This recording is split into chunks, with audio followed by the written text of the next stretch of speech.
the Heat, they paced themselves.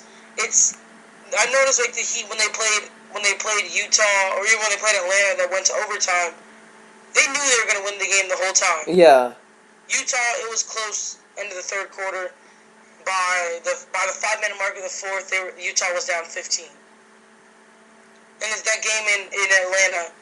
It took overtime, but I think that they knew the whole time they were gonna beat Atlanta, whether it was overtime, double overtime. They're just one of those teams. They like to pace themselves. They're not gonna make a quick jump.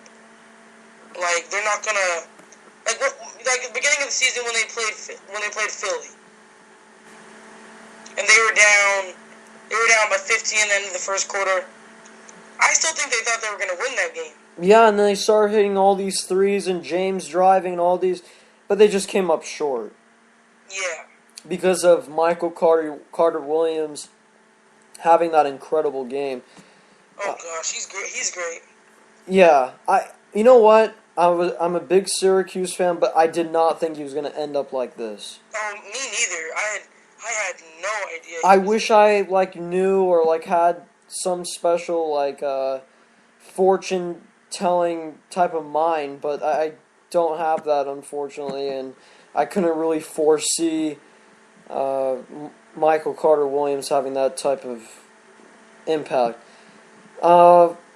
Should we talk about the funnier stories that have happened?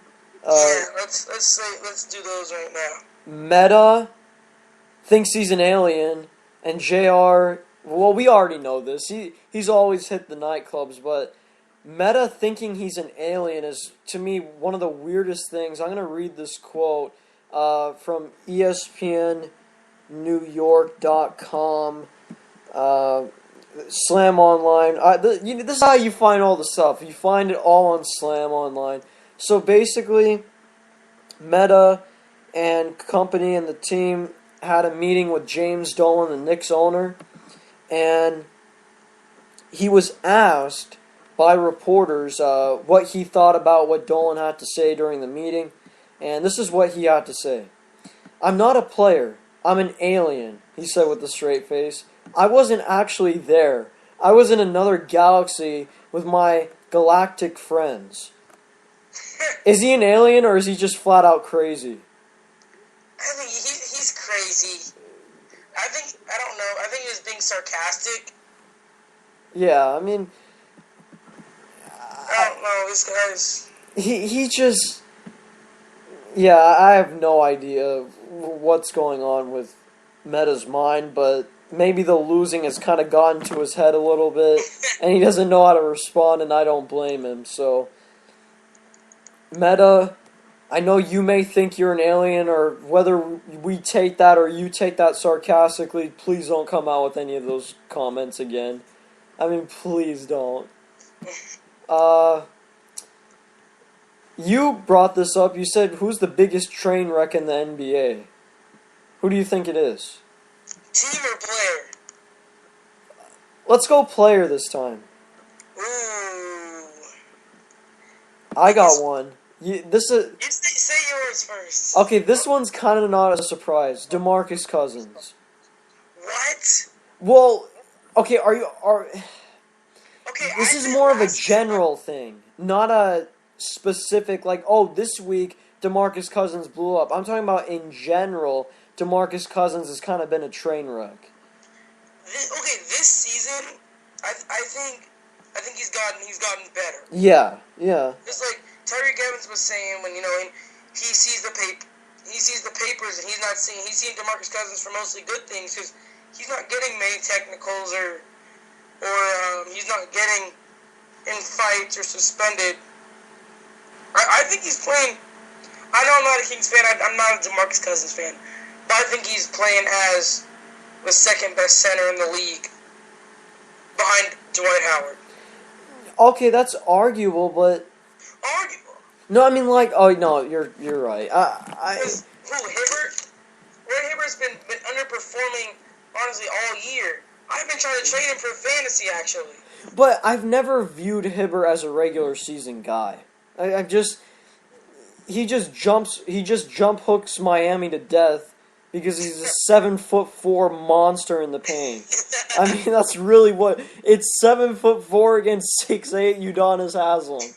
I mean, kind of. It's like when you're playing YMCA and it's like that big kid and then everybody else is like to his knees, and the kid just keeps dunking.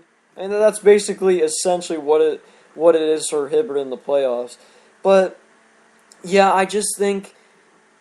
Yeah, I agree, but I think in general, DeMarcus kind of explodes often, and he just lets the emotions of the game sometimes catch up to him. That's just what I think of DeMarcus, but I really like the guy. I think he's really talented, but sometimes he can be a train wreck. Well, I'm going to go someone we talked about all day, Andrew Bynum. Yeah. I know it's not obvious, but he's... Hey, I actually had him on my fantasy team for about 4 games because he had some nice 20-point, 10-rebound games. I think he had like 2 or 3 of them this year. Other than that, he's been on the bench, putting up 4 points and 6 rebounds, getting suspended. So my train wreck of the league, Andrew Bynum, poor guy. Yeah. Just deal with the Lakers if he could have. Speaking of poor guys or a poor team, we gotta talk about the Denver Nuggets, and I would have never thought to say this in maybe 1,000 years or 1,000,000 years that drugs are coming back to the NBA. According to Denver Post, a Nuggets player was high during the morning of the 2010 NBA playoffs. Rex Chapman had to pull this guy on the side. I mean, we looked down the roster.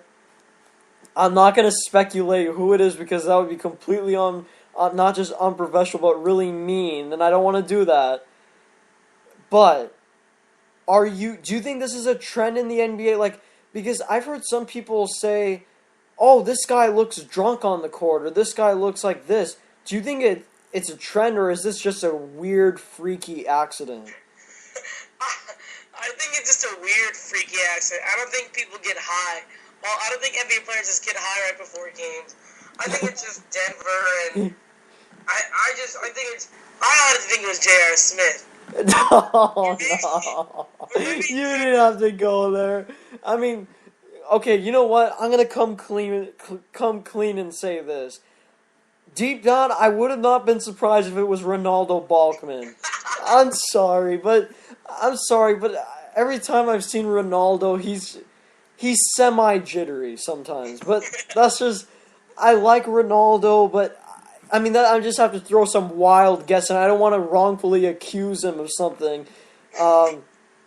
But yeah, I don't think it's a big trend either. Open Court, your favorite show, was talking about performance-enhancing drugs and how that's a big deal, and then Hito Turkoglu, getting suspended in 2009.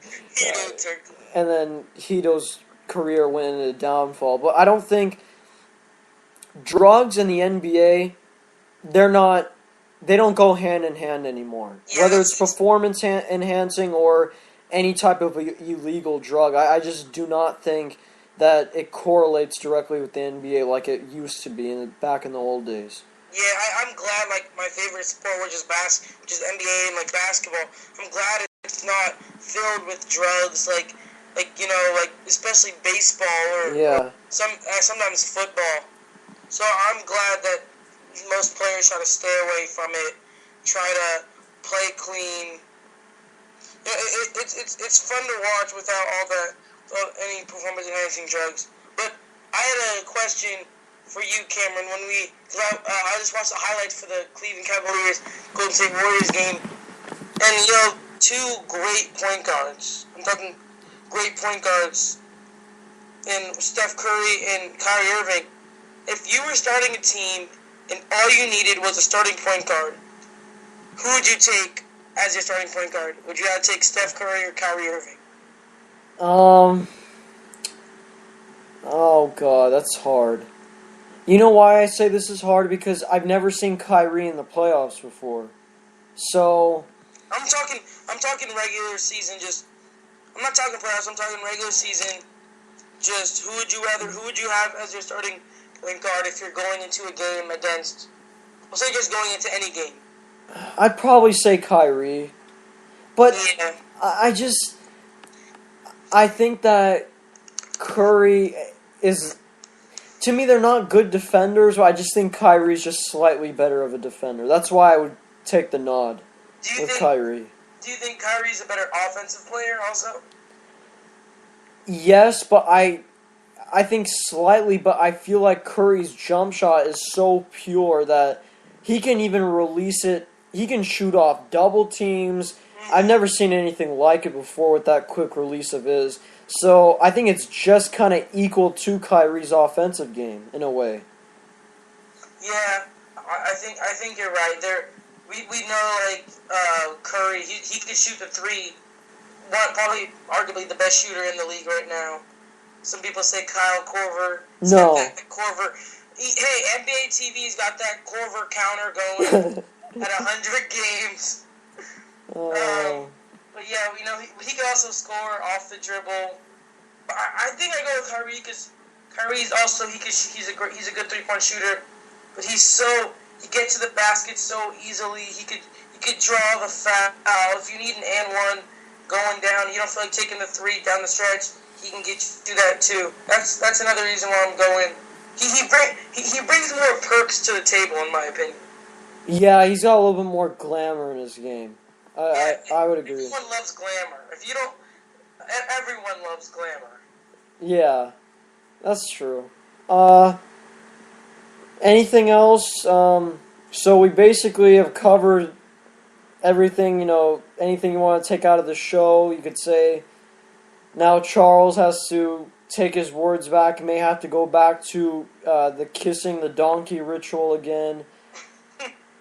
We know about the Lakers and what's going on there.